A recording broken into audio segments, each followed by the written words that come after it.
Wow ನೋಡಿ ನಮ್ಮ ಬನ್ ಪರೋಠ ಯಾವ ರೀತಿಯಾಗಿ ಬಂದಿದೆ ಅಂತೇಳಿ ನಾವೇನು ಹೋಟೆಲಲ್ಲಿ ತಿಂತೇವಲ್ಲ ಅದೇ ರೀತಿ ಮಾಡ್ಕೊಬೋದು ಮನೆಯಲ್ಲಿ. ಅಂದರೆ ತುಂಬ ಸುಲಭವಾಗಿದೆ ಈ ರೆಸಿಪಿ. ಸೊ ಒಂದು ಸ್ವಲ್ಪ ನೀವು ಮಾಡಿ ನೋಡಿ, ಪರ್ಫೆಕ್ಟಾಗಿ ಬರುತ್ತೆ. ಏನಿಲ್ಲ, ನೀವು ಚಪಾತಿ ಎಷ್ಟು ಸರಳವಾಗಿ ಮಾಡ್ಕೋತೀರಲ್ಲ ಅಷ್ಟೇ ಸುಲಭವಾಗಿ ಈ ರೆಸಿಪಿ ಕೂಡ ಮಾಡ್ಕೋಬೋದು ನೀವು. ಅದ್ರ ಜೊತೆಗೆ ನಿಮಗೆ ತುಂಬಾ ಸಿಂಪಲ್ ಆಗಿರುವಂತಹ ಪನ್ನೀರ್ ಮಸಾಲ ರೆಸಿಪಿ ಕೂಡ ತೋರಿಸ್ತಿದ್ದೀನಿ. ಅಂದರೆ 2 ಬೆಸ್ಟ್ ಕೊಂಬೋ ರೆಸಿಪಿ ಈ ವಿಡಿಯೋದಲ್ಲಿ ನೀವು ನೋಡ್ಬೋದು. ಇವಾಗ ಮೊದಲಿಗೆ ನಾನಿಲ್ಲಿ 1 ಗ್ಲಾಸ್ ಆಗುವಷ್ಟು ಗೋಧಿ ಹಿಟ್ಟು ಹಾಕ್ಕೊತಿದ್ದೀನಿ, ಮತ್ತು 1 ಗ್ಲಾಸ್ ಆಗುವಷ್ಟು ಮೈದಾ ಹಿಟ್ಟು ಹಾಕ್ಕೊತಿದ್ದೀನಿ, ಮತ್ತು ರುಚಿಗೆ ತಕ್ಕಷ್ಟು ಉಪ್ಪು ಹಾಕ್ಕೊತಿದ್ದೀನಿ, ಮತ್ತು 1 ಚಮಚ ಆಗುವಷ್ಟು ಸಕ್ಕರೆ ಹಾಕ್ಕೊತಿದ್ದೀನಿ, ಮತ್ತು 1 ಚಮಚ ಬೇಕಿಂಗ್ ಪೌಡರ್ ಹಾಕ್ಕೊತಿದ್ದೀನಿ. ಇದು ಹಾಕೇಬೇಕು, ಹಾಕಿದ್ರೇ ಪರ್ಫೆಕ್ಟಾಗಿ ಬರುತ್ತೆ ನಮ್ಮ ಬನ್ ಪರೋಠ. ನಾವೇನು ಕೇಕ ಮತ್ತು ತಂದೂರಿ ರೊಟ್ಟಿ ಮಾಡಲಿಕ್ಕೆ ಯೂಸ್ ಮಾಡ್ತೇವಲ್ಲ ಅದೇ ಬೇಕಿಂಗ್ ಪೌಡರ್ ಅದ ಇದು. ಇವಾಗ ಇದರಲ್ಲಿ ಒಂದು 2 ಚಮಚ ಆಗುವಷ್ಟು ಅಡುಗೆ ಎಣ್ಣೆ ಹಾಕ್ಕೊತಿದ್ದೀನಿ. ಇವಾಗ ಎಲ್ಲನೂ ಸೇರಿಸಿ ಇದನ್ನು ಡ್ರೈ ಸಾಮಗ್ರಿ ಸರಿಯಾಗಿ ಮಿಕ್ಸ್ ಮಾಡ್ಕೊಂಡು ತೊಗೋಬೇಕಾಗುತ್ತೆ. ಮತ್ತು ಈ ಪರೋಠ ಟೋಟಲಿ ಮೈದಾ ಹಿಟ್ಟಿನಲ್ಲಿ ಮಾಡ್ತಾರೆ. ಇವತ್ತು ನಾನು ಈ ವಿಡಿಯೋದಲ್ಲಿ ನಿಮಗೆ ಮೈದಾ ಹಿಟ್ಟು ಮತ್ತು ಗೋಧಿ ಹಿಟ್ಟನ್ನ ಬಳಸಿ ಮಾಡಿ ತೋರಿಸ್ತಿದ್ದೀನಿ. ನೀವು ಬೇಕಾದರೆ ಇಲ್ಲಿ ಮೈದಾ ಹಿಟ್ಟು ಮಾತ್ರ ಹಾಕ್ಕೊಂಡು ಈ ರೆಸಿಪಿನ ಮಾಡ್ಕೋಬೋದು. ಇವಾಗ ಇದಕ್ಕೆ ಹಾಲು ಹಾಕ್ಕೊಂಡು ನಾವು ಯಾವ ರೀತಿ ಚಪಾತಿ ಹಿಟ್ಟು ನಾದ್ಕೊತೀವಲ್ಲ ಆ ರೀತಿ ಇದನ್ನು ನಾನು ನಾದ್ಕೊತಿದ್ದೀನಿ. ಹಾಲು ಕೂಡ ಅಷ್ಟೇ ನಾರ್ಮಲ್ ಹಾಲಿದೆ, ಇದು ಕಾಯಿಸಿ ಆರಿಸಿಟ್ಟಂತಹ ಹಾಲದ ಇದು. ಓಕೆ ನೋಡಿ, ಚಪಾತಿ ಯಾವ ರೀತಿ ಹಿಟ್ಟು ನಾದ್ಕೊತೀವಲ್ಲ ಅದೇ ರೀತಿ ನಾನು ನಾದ್ಕೊಂಡಿನಿ. ಇವಾಗ ಸ್ವಲ್ಪನೇ ಹಾಲು ಹಾಕ್ಕೊಂಡು ಮತ್ತು ಇದಕ್ಕೆ ಒಂದು ಸ್ವಲ್ಪನೇ ಎಣ್ಣೆ ಹಾಕಿ ಇದಕ್ಕೆ ಮತ್ತೆ ಒಂದು 2 ನಿಮಿಷ ಆಗೋ ತನಕ ಸಾಫ್ಟಾಗಿ ಮಾಡ್ಕೊತಿದ್ದೀನಿ. ಜಾಸ್ತಿ ಹಾರ್ಡ್ ಇರಬಾರ್ದಿದ್ದು, ಸ್ವಲ್ಪ ಸಾಫ್ಟಾಗಿ ಇರಬೇಕು ಹಿಟ್ಟು, ಆ ರೀತಿ ನಾದ್ಕೊಳ್ಳಿ. ಅಂದರೆ ಇದಕ್ಕೆ ನಾನು 1 ಗ್ಲಾಸ್ ಮೈದಾ ಹಿಟ್ಟು, 1 ಗ್ಲಾಸ್ ಗೋಧಿ ಹಿಟ್ಟು ಯೂಸ್ ಮಾಡಿದ್ದೀನಿ. ಮತ್ತು ಹಿಟ್ಟನ್ನ ಸೋಸ್ಕೊಂಡು ತೊಗೊಳ್ಳಿ, ಸರಿಯಾಗಿ ಬರುತ್ತೆ ಈ ಪರೋಠ. ಓಕೆ, ಇವಾಗ ಇದಕ್ಕೆ ನಾನು 1 ತಾಸು ಆಗೋ ತನಕ ಇದಕ್ಕೆ ರೆಸ್ಟ್ ಮಾಡೋಕ್ಕೆ ಬಿಡ್ತಿದ್ದೀನಿ. ಮತ್ತು ಮೇಲೆ ಒಂದು 2-3 ಚಮಚ ಆಗುವಷ್ಟು ಎಣ್ಣೆ ಕೂಡ ಹಾಕಿದ್ದೀನಿ. ಸಾಫ್ಟ್ ಆಗುತ್ತೆ ಇದರಲ್ಲಿಂದ ಹಿಟ್ಟು. ಇವಾಗ ಇದನ್ನು ನಾನು ಸೈಡಿಗೆ ಎತ್ತಿಟ್ಕೊತಿದ್ದೀನಿ. ಟೈಮ್ ಇತ್ತಂದರೆ 1 ತಾಸು ಬಿಡಿ, ಟೈಮ್ ಇಲ್ಲ ಅನ್ನೋದಾದರೆ ಒಂದು ಅರ್ಧ ತಾಸು ಬಿಡಿ. ಇವಾಗ ನಾನು ಇಲ್ಲಿ ಗ್ರೇವಿ ಮಾಡೋದಕ್ಕೆ ಒಂದು ಸ್ವಲ್ಪನೇ ಹಸಿ ಶುಂಠಿ ಬೆಳ್ಳುಳ್ಳಿ ತೊಗೊಂಡಿದ್ದೀನಿ. ಇವಾಗ ಇದು ನಾನು ಮಿಕ್ಸಿಯಲ್ಲಿ ಹಾಕ್ಕೊತಿದ್ದೀನಿ. ಮತ್ತು ಕೆಂಪಾಗಿದ್ದಂತಹ ಒಂದು 5 ಟೊಮೆಟೊ ತೊಗೊಂಡಿದ್ದೀನಿ. ಇವಾಗ ಎಲ್ಲನೂ ದಪ್ಪಾಗಿ ಕಟ್ ಮಾಡ್ಕೊಂಡು ಮಿಕ್ಸಿಯಲ್ಲಿ ಹಾಕ್ಕೊತಿದ್ದೀನಿ. ಓಕೆ ನೋಡಿ, 5 ಟೊಮೆಟೊ ನಾನು ಮಿಕ್ಸಿಯಲ್ಲಿ ಕಟ್ ಮಾಡಿ ಹಾಕ್ಕೊಂಡಿನಿ. ಇವಾಗ ಅದ್ರ ಜೊತೆಗೆ ಒಂದು 10 ಕಾಜು ಹಾಕ್ಕೊತಿದ್ದೀನಿ. ನೀವಿಲ್ಲಿ ಕಾಜು ಇಲ್ಲ ಅನ್ನೋದಾದರೆ ಬಿಳಿ ಎಳ್ಳು ಹಾಕ್ಕೊಳ್ಳಿ, ಒಂದು 3 ಚಮಚ ಆಗುವಷ್ಟು. ಅದ್ರ ಜೊತೆಗೆ ಒಂದು ಸ್ವಲ್ಪನೇ ನಾನಿಲ್ಲಿ ಮಸಾಲ ತೊಗೊಂಡಿದ್ದೀನಿ. ಇವಾಗ ಇದರಲ್ಲಿ ನಾನು ಈ ಕಾಳು ಮೆಣಸು ಮತ್ತು ಲವಂಗ ಮತ್ತು ಇಲೈಚಿ ಈ ಮಿಕ್ಸಿಯಲ್ಲೇ ಹಾಕ್ಕೊತಿದ್ದೀನಿ. ಇದು ಬಾಯಲ್ಲಿ ಸಿಕ್ಕರೆ ಮಕ್ಕಳು ತಿನ್ನೋದಿಲ್ಲ, ಹೀಗಾಗಿ ನಾನು ಇದಕ್ಕೆ ಇಲ್ಲಿ ಸೇರಿಸ್ಕೊಂಡು ರುಬ್ಕೊತಿದ್ದೀನಿ. ಇದು ದಾಲ್ಚಿನ್ನಿ ಮತ್ತು ಪಲಾವ್ ಎಲೆ ಹಾಕೋದೇನು ಬೇಕಾಗಿಲ್ಲ. ಈ 3 ಸಾಮಗ್ರಿ ಹಾಕ್ಕೊಂಡು ನಾನು ಇದ್ರಾಗೆ ಹಾಕ್ಕೊಂಡು ರುಬ್ಕೊತಿದ್ದೀನಿ. ಸ್ಮೂತಾಗಿರಬೇಕು, ಆ ರೀತಿ ರುಬ್ಕೊಳ್ಳಿ. ನೋಡಿ, ಎಲ್ಲ ಸೇರಿಸಿ ನಾನು ಸ್ಮೂತಾಗಿ ರುಬ್ಕೊಂಡಿದ್ದು. ನಾನಿಲ್ಲಿ ಸ್ಮೂತಾಗಿ ರುಬ್ಕೊಂಡಾದ್ಮೇಲೆ ನಾನಿಲ್ಲಿ ಮತ್ತೆ ಕಡೆ ಇಟ್ಕೊಂಡಿದ್ದೊಂದು ಕಡಾಯಿನಲ್ಲಿ ಇವಾಗ ಎಣ್ಣೆ ಹಾಕ್ಕೊತಿದ್ದೀನಿ. ಒಂದು ಸ್ವಲ್ಪ ಎಣ್ಣೆ ಗರಂ ಆಗಿದೆ. ಇವಾಗ ಎಣ್ಣೆ ಗರಂ ಆದಮೇಲೆ ಪಲಾವ್ ಎಲೆ ಮತ್ತು ದಾಲ್ಚಿನ್ನಿ ಹಾಕ್ಕೊತಿದ್ದೀನಿ. ಮತ್ತು ಒಂದು ಸ್ವಲ್ಪನೇ ಹಿಂಗೆ ಹಾಕ್ಕೊತಿದ್ದೀನಿ.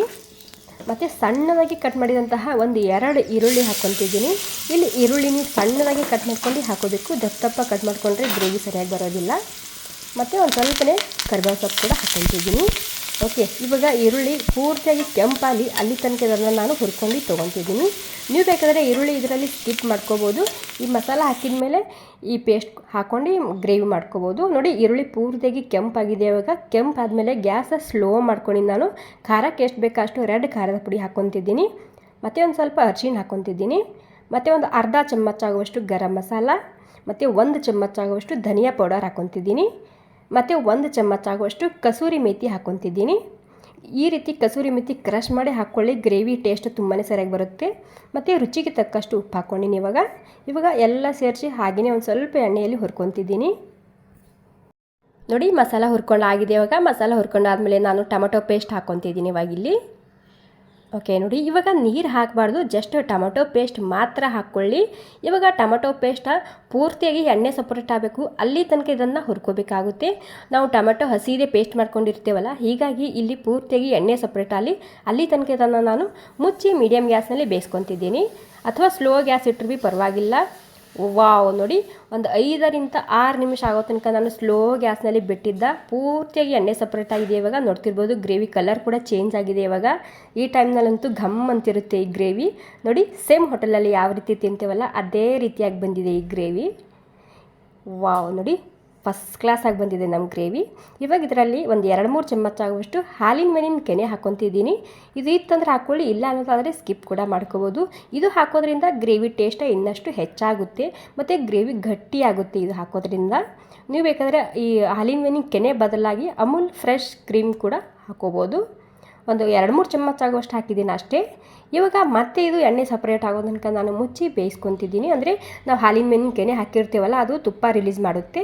ಓಕೆ ನೋಡಿ, ಮತ್ತೆ ಒಂದು 3-4 ನಿಮಿಷ ನಾನು ಮುಚ್ಚಿಟ್ಟಿದ್ದ ಪೂರ್ತಿಯಾಗಿ ಎಣ್ಣೆ ಸಪ್ರೇಟ್ ಆಗಿದೆ. ಇವಾಗ ಎಣ್ಣೆ ಸಪ್ರೇಟ್ ಆದಮೇಲೆ ನಾನು ಬಿಸಿ ನೀರು ಹಾಕ್ಕೊತಿದ್ದೀನಿ. ಗ್ರೇವಿಗೆ ಎಷ್ಟು ಬೇಕೋ ಅಷ್ಟು ಬಿಸಿ ನೀರು ಹಾಕೋದ್ರಿಂದ ಗ್ರೇವಿ ಕಲರ್ ಸರಿಯಾಗಿ ಬರುತ್ತೆ. ಹೀಗಾಗಿ ನೀವಿಲ್ಲಿ ಬಿಸಿ ನೀರೇ ಹಾಕ್ಕೊಳ್ಳಿ, ಗ್ರೇವಿಗೆ ಎಷ್ಟು ಬೇಕೋ ಅಷ್ಟು ನೋಡ್ಕೊಂಡು. ಇವಾಗ ನಾನಿಲ್ಲಿ ಒಂದು 1/4 kg ಆಗುವಷ್ಟು ಪನ್ನೀರ ಕಟ್ ಮಾಡಿ ಇಟ್ಕೊಂಡಿನಿ, ಅದನ್ನು ಹಾಕ್ಕೊತಿದ್ದೀನಿ. ಇದು ನಾನು ಪನ್ನೀರ ಮನೆಯಲ್ಲೇ ಮಾಡಿರೋದು, ನಿಮಗೆ ಹಿಂದೆ ವಿಡಿಯೋದಲ್ಲಿ ತೋರಿಸಿದ್ದ ಅಲ್ವಾ, ಅದೇ ರೀತಿ ಮಾಡ್ಕೊಂಡಿನಿ ನಾನಿಲ್ಲಿ. ಮತ್ತು 1 ಚಮಚ ಆಗುವಷ್ಟು ಸಕ್ಕರೆ ಮತ್ತು ಒಂದು ಸ್ವಲ್ಪನೇ ಕೊತ್ತಂಬರಿ ಸೊಪ್ಪು ಹಾಕ್ಕೊಂಡಿನಿ. ಇವಾಗ ಎಲ್ಲ ಸೇರಿಸಿ ಮಿಕ್ಸ್ ಮಾಡ್ಕೊಂಡು ಮತ್ತೆ ಇದಕ್ಕೆ ಉಪ್ಪು ಖಾರ ಹಿರ್ಕೋಬೇಕಲ್ಲ ಪನ್ನೀರ, ಹೀಗಾಗಿ ಮತ್ತೆ ಇದಕ್ಕೆ ನಾನು ಮುಚ್ಚಿ ಬೇಯಿಸ್ಕೊತಿದ್ದೀನಿ ಸುಮಾರು ಒಂದು 3-4 ನಿಮಿಷ ಆಗೋ ತನಕ. ಓಕೆ ನೋಡಿ, ಗ್ರೇವಿ ನೋಡ್ತಿರ್ಬೋದು, ಜಾಸ್ತಿ ತಿಳಿನೂ ಇರಬಾರ್ದು, ಜಾಸ್ತಿ ಗಟ್ಟಿನೂ ಇರಬಾರ್ದು, ಇದೇ ರೀತಿಯಾಗಿರಬೇಕು, ಪರ್ಫೆಕ್ಟಾಗಿ ಬರುತ್ತೆ. ವಾವ್ ನೋಡಿ, ಮತ್ತೆ ಪನ್ನೀರ್ ಹಾಕಿದ ಮೇಲೆ ಒಂದು 3-4 ನಿಮಿಷ ಆಗೋ ತನಕ ನಾನು ಮುಚ್ಚಿಟ್ಟಿದ್ದ. ಎಣ್ಣೆ ಸಪ್ರೇಟ್ ಆಗಿದೆ. ಇವಾಗ ಎಣ್ಣೆ ಸಪ್ರೇಟ್ ಆದಮೇಲೆ ಒಂದು ಸ್ವಲ್ಪನೇ ಕೊತ್ತಂಬರಿ ಸೊಪ್ಪು ಹಾಕ್ಕೊತಿದ್ದೀನಿ. ನೋಡಿ ಎಷ್ಟು ಸರಳವಾಗಿ ಮಾಡ್ಕೋದಲ್ವ ಈ ಪನ್ನೀರ್ ಮಸಾಲ. ಇದನ್ನು ನೀವು ಚಪಾತಿ, ರೊಟ್ಟಿ, ಅನ್ನಕ್ಕೆ, ತಂದೂರಿ ರೋಟಿಗೆ ಮತ್ತು ಈ ಬನ್ ಪರೋಟ ಜೊತೆಗೆ ಎಲ್ಲದಕ್ಕೂ ತಿನ್ಬೋದು. ಎಲ್ಲದಕ್ಕೂ ತುಂಬ ರುಚಿಯಾಗಿರುತ್ತೆ ಇದು. ಓಕೆ, ನಮ್ಮ ಪನ್ನೀರ್ ಮಸಾಲ ತಯಾರಾಗಿದೆ. ಇವಾಗ ಇಲ್ಲಿ ಹಿಟ್ಟಿ ಕೂಡ ನಾನು 1 ತಾಸು ಆಗೋ ತನಕ ರೆಸ್ಟ್ ಮಾಡೋಕ್ಕೆ ಬಿಟ್ಟಿದ್ದ. ನೀವು ಬೇಕಾದರೆ ಟೈಮ್ ಇಲ್ಲ ಅನ್ನೋದಾದರೆ ಒಂದು ಅರ್ಧ ತಾಸು ಬಿಡ್ಬೋದು. ಇವಾಗ ಇದಕ್ಕೆ ಮತ್ತೆ ಒಂದು ಸ್ವಲ್ಪನೇ ಸಾಫ್ಟಾಗಿ ಮಾಡ್ಕೊತಿದ್ದೀನಿ, ಒಂದು 2 ನಿಮಿಷ ಆಗೋ ತನಕ. ಹಾಗೆಯೇ ಕೈಗೆ ಒಂದು ಸ್ವಲ್ಪ ಎಣ್ಣೆ ಹಚ್ಕೊಳ್ಳಿ, ಸಾಫ್ಟ್ ಆಗುತ್ತೆ ಹಿಟ್ಟು. ನೋಡಿ ಎಷ್ಟು ಸಾಫ್ಟ್ ಆಗಿದೆಯಲ್ವಾ ಹಿಟ್ಟು. ಇವಾಗ ಏನಿಲ್ಲ, ನಾವು ಚಪಾತಿಗೆ ಎಷ್ಟು ಹಿಟ್ಟು ಇಟ್ಕೊತೀವಲ್ಲ ಅಷ್ಟೇ ಹಿಟ್ಟು ಇಟ್ಕೊತಿದ್ದೀನಿ ಇಲ್ಲಿ. ಓಕೆ ನೋಡಿ, ಎಲ್ಲನೂ ಸೇರಿಸಿ ನಾನು ಉಂಡೆಗಳನ್ನಾಗಿ ಮಾಡಿಟ್ಕೊಂಡಿನಿ. ಇದರಲ್ಲಿ ಒಂದು ಉಂಡೆ ತೊಗೊಂಡು ನಾನು ಲಟ್ಟಿಸ್ಕೊಂಡು ತೊಗೊತಿದ್ದೀನಿ. ಇಲ್ಲಿ ಲಟ್ಟಿಸುವಾಗ ಹಿಟ್ಟು ಹಚ್ಚಬಾರ್ದು, ಎಣ್ಣೆ ಹಚ್ಚಿ ಇದನ್ನು ಲಟ್ಟಿಸ್ಕೊಂಡು ತೊಗೋಬೇಕಾಗುತ್ತೆ. ಇಲ್ಲಿ ನಾನು ಕೆಳಗಡೆ 1 ಚಮಚ ಆಗುವಷ್ಟು ಎಣ್ಣೆ ಹಾಕಿದ್ದೀನಿ. ಇವಾಗ ಇದನ್ನು ನಾನು ಎಷ್ಟು ತೆಳ್ಳಗಾಗ್ತದೋ ಅಷ್ಟು ತೆಳ್ಳಗೆ ಇದನ್ನು ಲಟ್ಟಿಸ್ಕೊಂಡು ತೊಗೊತಿದ್ದೀನಿ. ಸ್ವಲ್ಪ ಉದ್ದಾಗಿ ಲಟ್ಟಿಸ್ಕೊತಿದ್ದೀನಿ ನಾನಿಲ್ಲಿ. ಓಕೆ ನೋಡಿ, ಎಲ್ಲನೂ ಇದೇ ರೀತಿಯಾಗಿ ಲಟ್ಟಿಸ್ಕೊಳ್ಳಿ. ಎಷ್ಟು ತೆಳ್ಳಗಾಗ್ತದೋ ಅಷ್ಟು ತೆಳ್ಳಗೆ ಲಟ್ಟಿಸ್ಕೊಳ್ಳಿ. ಚಪಾತಿಗೆ ಎಷ್ಟು ಹಿಟ್ಟು ಹಿಡ್ಕೊತೀವಲ್ಲ ಅಷ್ಟೇ ಹಿಟ್ಟು ಹಿಡ್ಕೊಳ್ಳಿ ನೀವಿಲ್ಲಿ. ಓಕೆ ನೋಡಿ, ಸ್ವಲ್ಪ ಉದ್ದಾಗಿ ತೆಳ್ಳಗೆ ಲಟ್ಟಿಸ್ಕೊಂಡು ತೊಗೊಂಡಿದ್ದೀನಿ. ಇವಾಗ ಇದಕ್ಕೆ ನೋಡಿ ಈ ರೀತಿ. ಮತ್ತೆ ಇಲ್ಲಿ ನಾನು 1 ಚಮಚ ಆಗುವಷ್ಟು ಎಣ್ಣೆ ಹಚ್ತಿದ್ದೀನಿ ಒಳಗಡೆ. ಸರಿಯಾಗಿ ಎಣ್ಣೆ ಹಚ್ಚಬೇಕಾಗುತ್ತೆ, ಲೇಯರ್ ಆಗಿ ಬರುತ್ತೆ ಎಲ್ಲನೂ. ಓಕೆ, ಇವಾಗ ಚಾಕು ತೊಗೊಂಡು ನೋಡಿ ಈ ರೀತಿ ಕಟ್ ಮಾಡ್ಕೊತಿದ್ದೀನಿ. ಎಷ್ಟು ತೆಳ್ಳಗೆ ಕಟ್ ಮಾಡ್ಕೊತೀರಲ್ಲ ಅಷ್ಟು ಲೇಯರ್ ಬರುತ್ತೆ ಇಲ್ಲಿ. ದಪ್ಪ ಕಟ್ ಮಾಡ್ಕೋಬಾರ್ದು, ಸಣ್ಣದಾಗಿ ಕಟ್ ಮಾಡ್ಕೊಳ್ಳಿ. ಓಕೆ ನೋಡಿ, ಎಲ್ಲ ಸೇರಿಸಿ ನಾನು ಕಟ್ ಮಾಡ್ಕೊಂಡು ಆಗಿದೆ. ಇವಾಗ ಈ ರೀತಿ ಕೈಲಿಂತದನ್ನು ಈ ರೀತಿ ಮಾಡ್ಕೊತಿದ್ದೀನಿ. ನೋಡಿ ಈ ರೀತಿ ಸಲೀಸಾಗಿ ಬರುತ್ತೆ, ಕೆಳಗಡೆ ಎಣ್ಣೆ ಹಚ್ಚಿರ್ತೀವಲ್ಲ, ಹೀಗಾಗಿ ಇದಕ್ಕೆ ಮತ್ತೆ ಒಂದು ಸ್ವಲ್ಪನೇ ಈ ರೀತಿ ಹಿಗ್ಗಿಸ್ತಿದ್ದೀನಿ. ಇದಕ್ಕೆ ಹಿಗ್ಗಿಸಿದರೆ ಅದು ಸ್ವಲ್ಪ ದೊಡ್ಡದಾಗುತ್ತೆ. ಇವಾಗ ನೋಡಿ ಈ ರೀತಿ ಸುತ್ತಿದ್ರೆ ಸಾಕು. ಓಕೆ ನೋಡಿ, ಈ ರೀತಿ ಸುತ್ಕೊಂಡಿದ್ದೀನಿ. ಇವಾಗ ಮತ್ತೆ ಒಂದು ಸ್ವಲ್ಪ ಕೈಗೆ ಎಣ್ಣೆ ಹಚ್ಕೊಂಡು ಈ ರೀತಿ ಮಾಡ್ಕೊತಿದ್ದೀನಿ. ನೋಡಿ ಈ ರೀತಿ ಪೂರಿಕ್ಕಿಂತ ಒಂದು ಸ್ವಲ್ಪ ಸಣ್ಣದಿರಬೇಕಿದು. ನೋಡಿ ಇದೇ ರೀತಿ ಲಟ್ಟಿಸ್ಕೋಬೇಕು, ಬೆಲ್ಲಣಿಗಿಂತ ಲಟ್ಟಿಸ್ಬಾರ್ದಿದು. ಓಕೆ ನೋಡಿ, ಸುಮಾರು ನಾನು ಇಲ್ಲಿ ಒಂದು 4 ರೆಡಿ ಮಾಡಿ ಇಟ್ಕೊಂಡಿದ್ದೀನಿ ಇದೇ ರೀತಿಯಾಗಿ. ಇಲ್ಲಿ ಹಂಚು ಕೂಡ ಗರಂ ಆಗಿದೆ. ಇವಾಗ ಒಂದು ಸ್ವಲ್ಪ ಎಣ್ಣೆ ಹಾಕ್ಕೊತಿದ್ದೀನಿ ಇಲ್ಲಿ, ಒಂದು 2-3 ಚಮಚ ಆಗುವಷ್ಟು. ಇವಾಗ ಸ್ಲೋಕ್ಕಿಂತ ಒಂದು ಸ್ವಲ್ಪ ಜಾಸ್ತಿ ಇದೆ ಗ್ಯಾಸು. ಹೈ ಫ್ಲೇಮ್ದಲ್ಲಿ ಇದನ್ನು ಬೇಯಿಸ್ಕೋಬಾರ್ದು, ಸ್ಲೋ ಇಟ್ಟರು ಭೀ ನಡೆಯುತ್ತೆ ಗ್ಯಾಸ.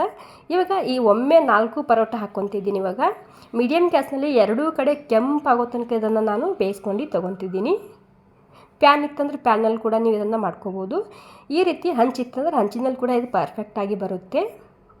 ಓಕೆ, ಒಂದು ನಿಮಿಷ ಆಗೋ ತನಕ ನಾನು ಬಿಟ್ಟಿದ್ದೆ. ಇವಾಗ ಎತ್ತು ಹಾಕ್ಕೊತಿದ್ದೀನಿ. ನೋಡಿ ಎಷ್ಟು ಸರಿಯಾಗಿ ಕಲರ್ ಬಂದಿದೆ ಅಲ್ವಾ. ವಾವ್ ನೋಡಿ, ಸೂಪರಾಗಿ ಬಂದಿದೆ. ಸೊ ಇದು ಬೆಂದಿಲ್ಲ ಇನ್ನೂ, ಮತ್ತೆ ನಾನು ಮತ್ತೆ ಬೇಯಿಸ್ಕೊತೀನಿ. ಪೂರ್ತಿಯಾಗಿ ಕೆಂಪು ಆಗಬೇಕಿದು. ಸ್ಲೋ ಗ್ಯಾಸೇ ಇರಲಿ, 2 ಕಡೆಗೆ ಎಣ್ಣೆ ಹಚ್ಕೊಂಡು ಕೆಂಪಾಗೋ ತನಕ ಬೇಯಿಸ್ಕೊಂಡು ತೊಗೋಬೇಕಾಗುತ್ತೆ.